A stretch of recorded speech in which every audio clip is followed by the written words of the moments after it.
थाची वासियों को मुख्यमंत्री जयराम ठाकुर ने दी करोड़ों की सौगात। थाची में उप तहसील बाली चौकी में एसडीएम ऑफिस खोलने की मुख्यमंत्री ने की घोषणा। कहा, थाची को इको पर्यटन की दृष्टि से किया जाएगा विकसित। कृषि प्रोजेक्टों के लिए मिलेगी 30% की सब्सिडी। प्रोजेक्ट में सरकार और किसान संगठन दोनों की रहेगी हिस्सेदारी। स्कीम के प्रचार प्रसार के लिए किसान संगठनों के साथ किया जाएगा संवाद।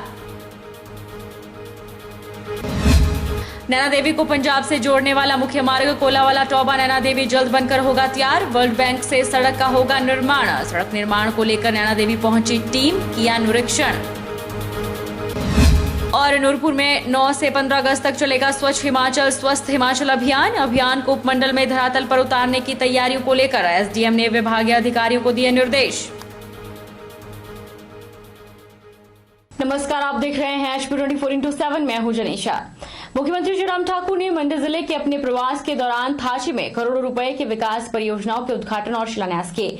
मुख्यमंत्री जयराम ठाकुर ने मंडी जिला के सिराज विधानसभा क्षेत्र के अंतर्गत बाली चौकी में उपमंडल अधिकारी कार्यालय और थाची में उप तहसील खोलने की घोषणा की। मुख्यमंत्री ने कहा कि इस क्षेत्र में पर्यटकों को आकर्षित करने के उद्देश्य से थाची को इको पर्यटन की दृष्टि से विकसित किया जाएगा। मुख्यमंत्री जयराम ठाकुर ने राजकीय वरिष्ठ माध्यमिक पाठशाला के विज्ञान प्रयोगशाला भवन, लोक निर्माण विभाग के नवनिर्मित विश्राम गृह, राजकीय वरिष्ठ माध्यमिक पाठशाला घनियार के भवन, ग्राम पंचायत थाची, पंजई, मणि और सोमगाड़ के विभिन्न गांवों के लिए निर्मित उठाऊ पेयजल योजना डडवास का उद्घाटन किया। मुख्यमंत्री उप स्वास्थ्य केंद्र मुराहा और देवधार बागवानी विकास परियोजना के अंतर्गत सिंचाई आधारभूत संरचना क्लस्टर देवधार, सराज, थाटा, माणी, थलीचा, बेखली, बसुंगी, सारली, दोभा और राजकीय रेशम कीट पालन केंद्र मुराहा का शिलान्यास किया। थाची में मुख्यमंत्री जयराम ठाकुर ने जनसभा को संबोधित करते हुए कहा कि प्रधानमंत्री के नेतृत्व में भारत आगे बढ़ रहा है। उनका सहयोग लेकर ही प्रदेश में विकास को गति दी जा रही है, जिस कारण आज हर पंचायत सड़क से जुड़ गई है। हर क्षेत्र का चहुमुखी विकास किया जा रहा है और पर्यटन को भी बढ़ावा मिल रहा है। आज के इस कार्यक्रम में आप सब लोग यहां पर आए हैं। मुझे इस बात की प्रसन्नता है कि आदरणीय मोदी जी के नेतृत्व में भारत बहुत मजबूती के साथ आगे बढ़ रहा है। आजाद भारत के इतिहास में मजबूत नेतृत्व तो आज से पहले इस कदर नहीं मिला। जो जिस तरह से जिस भाषा में दूसरे जो हमारे पड़ोसी देश है, जिनको जिस भाषा में बात कहने की समझाने की जरूरत है, उस भाषा में समझाते हैं। ये हिम्मत, ये हौसला अगर किसी में है, हमारे देश के यशस्वी प्रधानमंत्री नरेंद्र भाई मोदी जी एक नहीं अनेक योजनाओं के माध्यम से हिमाचल प्रदेश में हम उनका सहयोग लेकर के प्रदेश के विकास में योगदान दे रहे हैं। लेकिन आगे बढ़ना है, उसके लिए हम सब लोग मिलकर के बढ़ेंगे। कहा कि यहां पर 33 केवी सब स्टेशन की जो है एक जरूरत है, उस जरूरत को पूरा करिए। और उस जरूरत पूरा करने की मैं यहां पर घोषणा करता हूं कि 33 केवी सब स्टेशन हमारा यहां पर लगेगा, और जिसके कारण आपकी लो वोल्टेज की समस्या का भी समाधान होगा। और उसके साथ साथ में आपके जो बीच में कट लगता है, बिजली चले जाती है, उस समस्या का भी समाधान मैं समझता हूं कि काफी हद तक हो जाएगा। उस दृष्टि से इसकी भी मैं यहां पर घोषणा करता हूं कि ये भी हम करेंगे। और आने वाले समय में पर्यटक इन स्थानों पर पहुंच सके, उसके लिए जो चीजें करने की जरूरत सबसे ज्यादा है वो थी सड़कों की। आज सड़क से जुड़ गई। आज आपका जो हमारा मंदिर ऊपर जो जहां हम गए थे, छाटाधार जो है वो पर्यटन का केंद्र बन गया। बहुत सारे लोग वहां पर आकर के घूमते हैं, फिरते हैं। वहां पैराग्लाइडिंग शुरू कर दी लोगों ने, बच्चों ने। तो बहुत सारी चीजों को यहां पर बढ़ावा देने की दृष्टि से हम आगे करने की कोशिश करेंगे। ये मैं आपके बीच में कहना चाहता हूं। आज मैं आप सबके बीच में ये भी कहना चाहता हूं कि थाची में सब तहसील की भी मैं घोषणा करता हूं। मैं आपके इस थाची के पवित्र प्रांगण में यहां ये भी महसूस करता हूं कि हमारा इलाका बहुत तेजी से आगे बढ़ना चाहिए, लेकिन कुछ सीमाएं हैं और उस बात के लिए हमारी प्राथमिकता है जो निर्धारित है। लेकिन मैं इतना जरूर कहना चाहता हूं कि जहां बाली चौकी हमारा पूरा तहसील का इलाका है और उसमें एक सब तहसील अब और ऐड हो जाएगी, हमारी थाची और ऐड हो जाएगी। द्रंग का इलाका, कुछ इलाका, 7 पटवार सर्कल हमारे साथ और जुड़ते हैं। इन सभी को मिला करके बाली चौकी में बहुत जल्दी सब डिवीजन भी खोलेंगे, एसडीएम का दफ्तर भी खोलेंगे। ये भी मैं आपके बीच में यहीं से ही घोषणा कर देता हूं। मुख्यमंत्री कृषि कोष वर्ष योजना 2020 के तहत 100 किसानों की सदस्यता वाले कृषक उत्पादक संगठनों को स्कीम में निर्धारित विभिन्न प्रोजेक्ट स्थापित करने के लिए 30% सब्सिडी प्रदान की जाएगी। खास बात यह है कि प्रोजेक्ट में सरकार और किसान संगठन दोनों की ही हिस्सेदारी रहेगी। बिलासपुर जिला के लिए इस बार 4 कृषक संगठनों को सब्सिडी देने का टारगेट तय किया गया है, जिसके लिए 24 लाख रुपए के बजट का प्रावधान है। कृषि विभाग बिलासपुर के उप निदेशक डॉक्टर देवेंद्र सांख्या ने बताया कि स्कीम के प्रचार प्रसार के लिए सभी फील्ड अधिकारी और कर्मचारियों को निर्देश जारी कर दिए गए हैं। कोई भी किसान या किसान संगठन अपने नजदीक कृषि प्रसार केंद्र पर जाकर योजना के बारे में विस्तृत जानकारी प्राप्त कर सकते हैं। उन्होंने बताया कि कृषि उत्पादक संगठन में कम से कम 100 किसानों की भागीदारी सुनिश्चित की गई है, तभी संगठन सब्सिडी प्राप्त करने के लिए पात्र होंगे। उन्होंने बताया कि बिलासपुर जिला में इस बार 4 केस का टारगेट दिया गया है, जिसके तहत किसानों को इस योजना के प्रति प्रेरित और प्रोत्साहित किया जा रहा है। इस स्कीम के प्रचार प्रसार के लिए वह खुद भी फील्ड में जाकर किसान संगठनों के साथ संवाद स्थापित करेंगे। द्वारा एक नई योजना मुख्यमंत्री कृषि कोष 2020 इस वर्ष से लागू की गई है। उसमें मैं जिला के सभी किसानों से आग्रह करूंगा कि वो बढ़ चढ़कर इस स्कीम के में फ़ायदा उठाएं और जो भी हमें किसानों के लाभार्थ और भी जिला में योजनाएं चलाई जा रही हैं उनका भी कृषक जो है लाभ उठाएं। मैं कृषि कोष योजना के अंतर्गत जैसा कि मैं आपके माध्यम से बताना चाहूँगा कि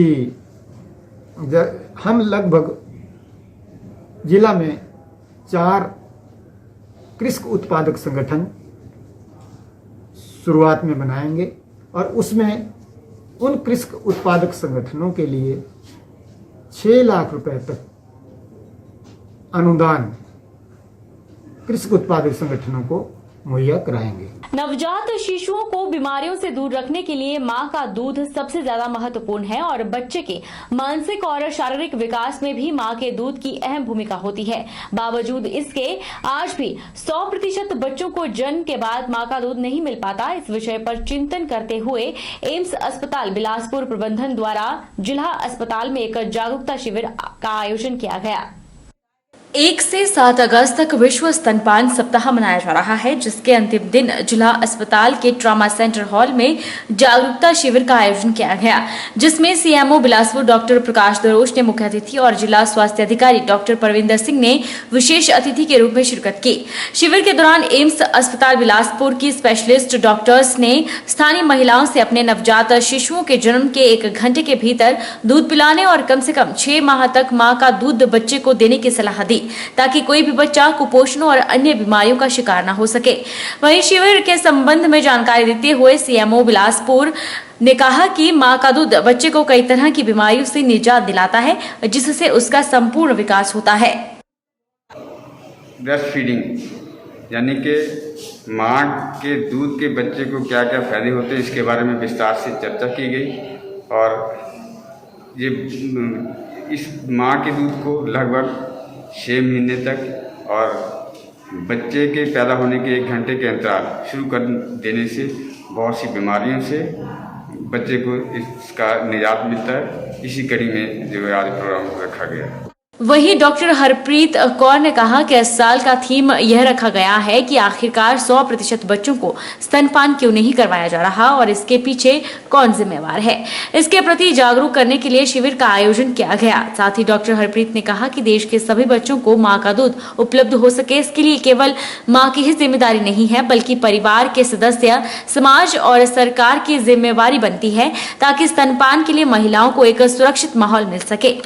जन्म के 1 घंटे के अंदर माँ का दूध स्टार्ट किया जाए और जो माँ का दूध है वो ना सिर्फ बच्चे के लिए सबसे अच्छा है, उसके बहुत सारे फ़ायदे हैं माँ को भी। तो ये जो ब्रेस्ट फीडिंग है वो 1 घंटे के अंदर शुरू हो जानी चाहिए सब बच्चों को, बट 100% पॉसिबल नहीं हो पा रहा है। क्यों नहीं हो पा रहा है, किसकी रिस्पॉन्सिबिलिटी है? आज इस साल का जो थीम है 2021 का protecting breast feeding a shared responsibility, उसी चीज़ को जो अवेयरनेस क्रिएट करने के लिए हम ये एक्टिविटी कर रहे हैं। तो रिस्पॉन्सिबिलिटी सिर्फ माँ की नहीं है, रिस्पॉन्सिबिलिटी पूरी फैमिली की है, सोसाइटी की है, स्टेक होल्डर्स की है, गवर्नमेंट की है, हेल्थ केयर प्रोफेशनल की है। वर्क प्लेस में हम क्या ऐसा एनवायरनमेंट क्रिएट कर पा रहे हैं वर्किंग मदर्स के लिए कि वो वहाँ जाके भी बच्चों को ब्रेस्ट फीडिंग कर पाएँ। तो ये सब चीज़ों को मद्देनज़र रखते हुए हम ये अवेयरनेस क्रिएट कर रहे हैं। जितने भी पेशेंट्स, मदर्स और वुड बी मदर्स हमारे साथ आज जुड़ी हैं, हम आशा करते हैं कि अगर हम एक मदर को आज अवेयर करेंगे, वो आगे जाके ये अवेयरनेस और लोगों को स्प्रेड करेंगे। कोरोना की तीसरी लहर के मद्देनजर प्रशासन सभी तरह की स्वास्थ्य सुविधाओं को सुदृढ़ करने के उद्देश्य से तीव्र गति से कार्य कर रहा है। लोगों को जागरूक करने के साथ साथ अस्पतालों में भी व्यवस्था समय पर सुचारू की जा रही है। इसी क्रम में शनिवार को उपायुक्त बिलासपुर पंकज राय ने सिविल अस्पताल घुमारवी में लगाए जा रहे ऑक्सीजन प्लांट का निरीक्षण किया। सिविल अस्पताल घुमारवी में 2 ऑक्सीजन प्लांट स्थापित किए जा रहे हैं, जिनमें एक प्लांट 160 एलपीएस का है, जबकि दूसरा प्लांट 200 एलपीएस का है। कोरोना की तीसरी लहर की तैयारियों का जायजा लेने के लिए आज सिविल अस्पताल घुमारवी में जिलाधीश बिलासपुर अपने रूटीन विजिट के ऊपर आए थे और औचक निरीक्षण के दौरान उन्होंने सिविल अस्पताल घुमारवी में जो 2 पीएसए प्लांट इंस्टॉल किए जाने हैं, एक 140 एलपीएम और एक 200 एलपीएम, उन दोनों का निरीक्षण किया, जिस दौरान की 140 एलपीएम प्लांट जो है वो हमारा पूर्णतः तैयार हो चुका है और फाइनल स्टेज में है। उसका उन्होंने जायजा लिया और उसको शीघ्र अतिशीघ्र जो उसमें बाकी काम बचा है उसको पूरा करने के दिशा निर्देश दिए। साथ ही उन्होंने जो पीएम केयर द्वारा सिविल अस्पताल घुमारवी को 200 एलपीएम का पीएसए प्लांट दिया जा रहा है, उस साइट पे भी वहाँ गए और साइट के काम को देखते हुए उन्होंने इंजीनियर से जो है वो पूछा कि ये काम कब तक कंप्लीट हो जाएगा। तो इंजीनियर्स ने जो है 10 अगस्त तक का समय उनसे मांगा है और 10 अगस्त को उन्होंने बोला है कि इसका सिविल वर्क जो है कंप्लीट हो जाएगा। वक्त चला है छोटे से ब्रेक का।